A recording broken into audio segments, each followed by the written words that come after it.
Salut les amis, c'est X, bienvenue sur ma chaîne pour une nouvelle vidéo. Aujourd'hui, nous n'allons pas parler de FPV, on va parler de vidéo, justement.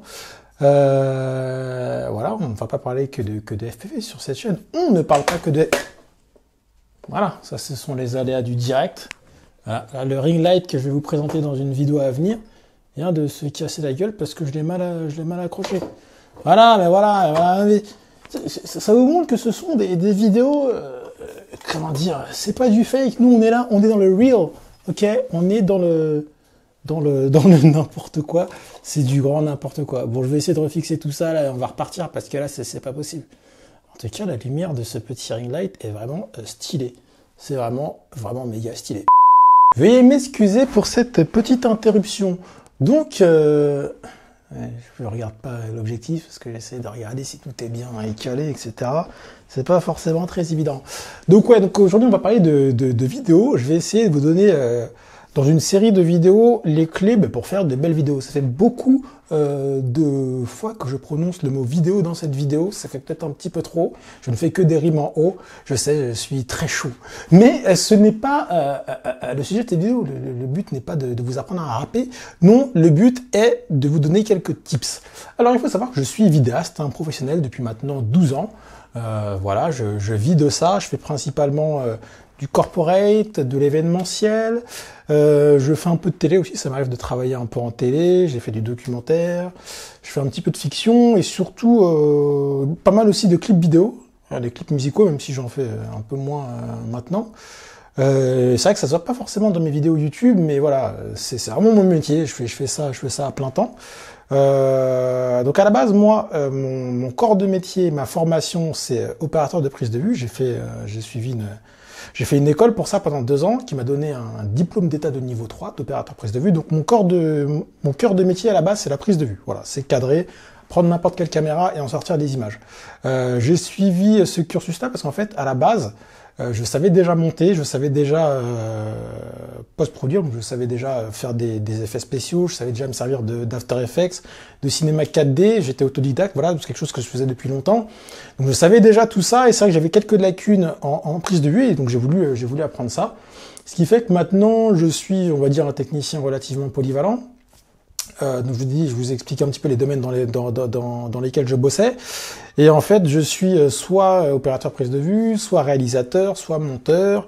Parfois, alors étalonneur un peu moins, mais parfois je fais aussi du motion design, des effets spéciaux, mettre ça entre guillemets. Donc voilà, c'est très large. C'est ce que je kiffe dans mes métiers, c'est qu'il n'y a jamais de routine en fait. Et ça, c'est un truc que je kiffe. Donc on va un peu voir tous ces aspects-là. Hein. Ce sera applicable si vous voulez faire un clip vidéo, si vous voulez faire un film de vacances. C'était un truc qui me faisait kiffer ça avant, faire des films de vacances, ou vous vouliez faire des vidéos de FPV, enfin n'importe quelle vidéo. J'ai essayé de vous poser les bases, un peu vous expliquer comment on prépare une vidéo, comment on la filme, comment on la monte, comment on corrige les couleurs et comment éventuellement on peut ajouter quelques effets spéciaux pour mettre un petit coup d'effet waouh dans vos vidéos. Surtout dans les FPV, c'est vrai que les vidéos se ressemblent un petit peu, surtout les vidéos de freestyle, c'est un peu pareil, c'est un peu indigeste pour ceux qui ne sont pas dans les FPV. Donc on va essayer de débroussailler tout ça. Je parle beaucoup pour rien, mais j'aime bien vous parler en même temps. Voilà, je vous regarde, vous me regardez. On ne sait pas ce qui se passe, il y a une tension comme ça qui s'installe entre nous. Non, calme-toi, je rigole. Mais bref, voilà. Je vais vous mettre des petits exemples. Voilà, typiquement, un truc que je kiffe faire, c'est du clip musical pour des artistes. J'ai travaillé pas mal de fois avec un artiste qui s'appelle AMT, je lui ai fait 4 clips. Donc je suis en train de vous mettre les images là en dessous. Et donc sur ces projets-là, j'ai un peu tout fait en fait. J'étais un peu l'homme orchestre.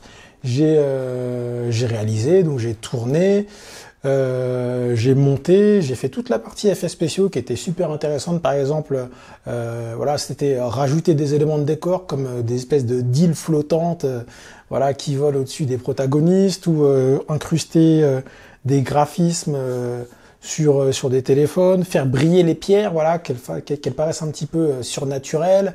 J'ai vraiment du mal à parler. Ajouter des éléments de décor qui n'existent pas, voilà, comme des espèces de grandes antennes là, que vous voyez, ou des ponts, des véhicules, bref, voilà, pour donner un petit côté futuriste, un peu sci-fi à ces clips. C'était vraiment super intéressant. Donc on essaiera, pourquoi pas, de voir tout ça, voilà, comment rajouter quelques effets spéciaux à vos vidéos, sans forcément que ce soit que ça fasse fake, mais que juste ça rajoute une plus-value, sans que ce soit que ça fasse cheap et que ça fasse dégueulasse. Bref, on va déjà commencer par le commencement, hein. Après cette longue introduction, on va déjà voir comment cibler la cible. Cibler la cible, ça ne veut rien dire. Comment définir plutôt la cible de votre vidéo. On va prendre pour exemple le FPV pour le coup, parce que je sais que beaucoup sont ici pour ça. C'est vrai que pour le FPV, on a plusieurs disciplines. On a le freeride, on a le long range, on a le freestyle, etc. Et il faut se dire que si vous voulez que votre vidéo soit la plus vue possible, il faut qu'elle puisse être regardée par le plus de monde possible. C'est-à-dire que si vous voulez faire une vidéo de freestyle, ne faites pas une vidéo de freestyle pur et dur. Ce sera indigeste pour le commun des mortels. Moi, si je montre une vidéo de freestyle à ma mère, qui connaît rien au drone, elle va dire ah, ça bouge dans tous les sens, je comprends pas, on n'a pas le temps de voir les paysages, ça me donne envie de gerber, je comprends pas. Voilà. Si vous voulez faire une vidéo qui soit vue, essayez de l'agrémenter, de sortir un peu de freestyle et de montrer tout l'univers qui se passe autour. C'est-à-dire montrer les quads d'avant, montrer quelques plans du lieu pour qu'on puisse le découvrir, mettre le lieu en situation, voilà, donner un petit peu d'aération à votre vidéo, voilà. Ne pas que se focaliser sur le freestyle, parce que vous pouvez être le meilleur pilote du monde, si vous mettez que des power loops, que des Rubik's Cube dans tous les sens, ce sera indigeste pour le commun des mortels. Donc regardez un peu ce que fait Johnny FPV par exemple, ou plein d'autres. Damien Gant, je sais que sur ses dernières vidéos, il y avait beaucoup de... le côté un petit peu lifestyle, l'arrivée sur le spot, etc. Et c'est vrai que c'est intéressant, ça va ouvrir un petit peu votre audience, et ça c'est important. Donc voilà, définissez la cible de votre vidéo. Si vous voulez faire une vidéo que pour les puristes, cette vidéo n'est pas faite pour vous, vous vous en foutez. Mettez votre lipo entière, 3 minutes sans cut, et voilà, tout le monde sera très content. Mais si vous voulez que la vidéo puisse être vue par tout le monde et qu'elle fasse des vues, eh ben c'est intéressant de l'ouvrir un petit peu, d'élargir un petit peu la chose. Donc voilà, la première chose, c'est définir pour qui vous voulez faire cette vidéo, et ça c'est important. Ensuite, une fois que vous avez fait ça, il faut choisir le matériel que vous allez emporter.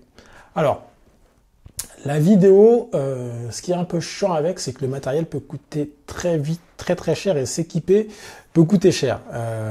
Alors, on peut faire beaucoup avec très peu. Maintenant, même avec son téléphone portable et avec une GoPro, on peut faire beaucoup. Alors, je vais essayer de pas rentrer trop dans les détails, parce que sinon les vidéos vont faire 6 heures. Mais voilà, avant de partir sur le spot, essayez de réfléchir à l'avance au plan que vous allez faire. Du coup, comment vous allez les faire, et à partir de là, définir les outils dont vous aurez besoin éventuellement. Un pied photo, ça peut être intéressant. Un pied vidéo, enfin un pied quoi, pour faire certains plans. Un stabilisateur à main, par exemple. Maintenant, il y en a des plus trop chers. On peut en trouver à 100 €. Si vous avez une petite caméra type RX100, par exemple, on peut trouver des gimbals 3 axes pour 150 €. Ça peut être intéressant, ça, pour faire des plans de découverte des lieux pour que les plans soient fluides. Ça peut être intéressant. Si vous n'avez pas la possibilité ou le budget d'acheter une caméra et un stabilisateur à main, achetez par exemple une GoPro 6, voilà, d'occasion on en trouve à 150 €. Vous pouvez acheter la licence Restedigo et ça va vous permettre de faire des plans vraiment propres, stabilisés avec votre GoPro. Ou sinon, tout simplement, sans parler de RSGO, parce que c'est vrai que ça rajoute de la post-prod, acheter une GoPro 7 par exemple d'occasion, voilà, pas trop cher, vous la mettez en hyper smooth et vous avez des plans stabilisés super propres pour pouvoir faire vos b-roll, vos plans de coupe, voilà, sur votre matos, sur le lieu, etc. Donc voilà, essayez de penser en amont à ce que vous allez faire pour savoir quel matos vous allez ramener. Voilà, une fois que ça c'est fait, le tournage. Il faut toujours essayer de tourner plus que ce dont on a besoin, mais vaut plus que pas assez. Donc si vous avez beaucoup de rush, c'est pas grave, on s'en fout. Tournez. Moi j'ai d'ailleurs peut-être la maladie inverse, c'est que je tourne beaucoup.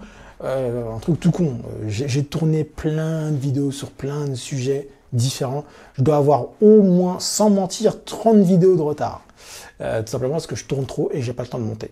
Voilà, j'ai pas encore le luxe d'avoir un monteur attitré et j'ai trop de rush, trop de choses que je ne monte jamais.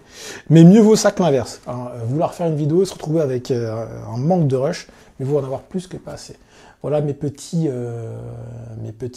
conseils. Pour l'instant, ça va être des conseils très très généraux avant de rentrer vraiment dans le vif du sujet, dans la technicité, de rentrer dans les logiciels, etc. et vous expliquer des choses. Je vous donne juste quelques première voie d'exploration. Ça peut paraître bateau, ça peut paraître un petit peu général, mais des fois il y a des choses auxquelles on ne pense pas et c'est important de le dire. Voilà.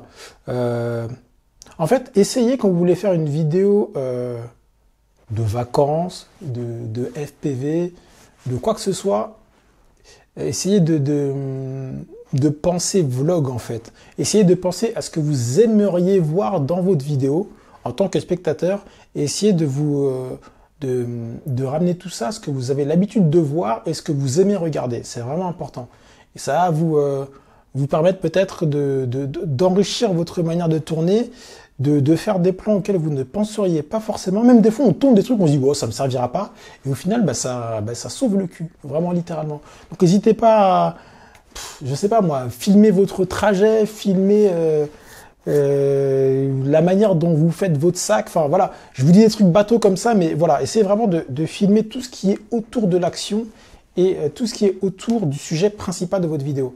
Voilà, ça vous aidera à avoir du contenu riche, à pouvoir faire du montage dynamique et offrir une expérience visuelle complète à votre spectateur. Et ça, c'est vraiment cool.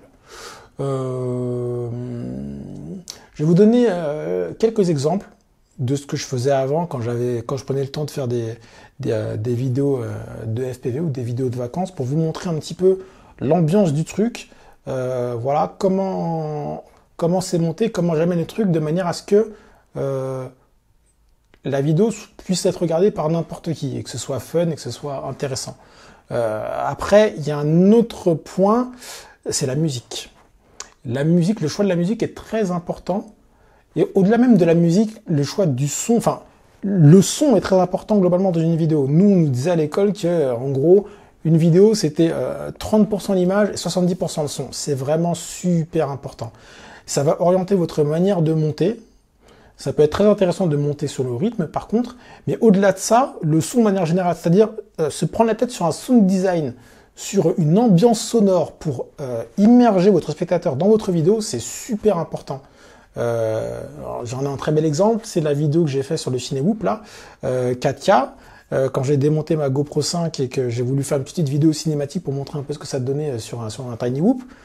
Je pense vraiment que cette vidéo a marché parce que je me suis fait chier sur le sound design vraiment et que c'est marrant parce que dans les commentaires souvent ça revient où les débutants, enfin les gens qui ne connaissent rien comment dire, à la vidéo à proprement parler disent mais c'est bizarre, on n'entend pas le son du quad et pourtant on entend tout ce qui se passe à l'extérieur et tout, c'est super bizarre parce que je me suis un peu fait chier sur le sound design il est pas parfait, il manque plein d'éléments mais il est assez cohérent et assez bien fait pour que on a l'impression que c'est le son live de la prise de vue, alors que pas du tout, c'est tout refait en post-prod. Donc voilà, le son est très très important, donc pensez-y à ça. Écoutez, je crois que j'ai fait le tour des conseils généraux sur la manière de préparer un tournage avant de se rendre sur le lieu et de commencer à tourner. Mais voilà, essayez vraiment de penser à votre vidéo en fait en amont. Voilà. Et pas se retrouver sur votre logiciel à monter en disant putain merde, il manque ça, il manque ça, il manque ça, il manque ça. Essayez vraiment de penser à votre vidéo en amont, de la préparer, et puis ce sera un bon préambule à une vidéo successful. Voilà. Je ne sais pas si j'ai été très très clair, je ne sais même pas si cette vidéo va être utile, va servir à quelque chose, mais voilà, je pense que c'est une bonne introduction à la chose, avant que l'on rentre dans le vif du sujet. Que dire de plus? Je pense que... Mettez-moi dans les commentaires ce que vous voulez savoir précisément. Si vous voulez que je vous présente le matériel que j'utilise, par exemple. Pourquoi pas. Si vous voulez que j'aborde des sujets en particulier sur la vidéo. Et en attendant, écoutez, je vais préparer la partie 2. Je pense qu'on va On va regarder, on va aller dans Première directement. Je vais vous montrer comment je monte une vidéo. Je vais essayer de trouver des rushs que je peux utiliser et vous expliquer un petit peu comment je tripaille tout ça pour essayer de faire une vidéo attractive, ce que j'ai pas fait depuis longtemps sur la chaîne. Voilà, vaste programme. Si cette vidéo vous a plu, n'hésitez pas à mettre un petit pouce bleu, n'hésitez pas à mettre un commentaire, à vous abonner sur la chaîne si ce n'est pas encore le cas. Ça, c'est une très grave erreur, je ne cesse de le répéter.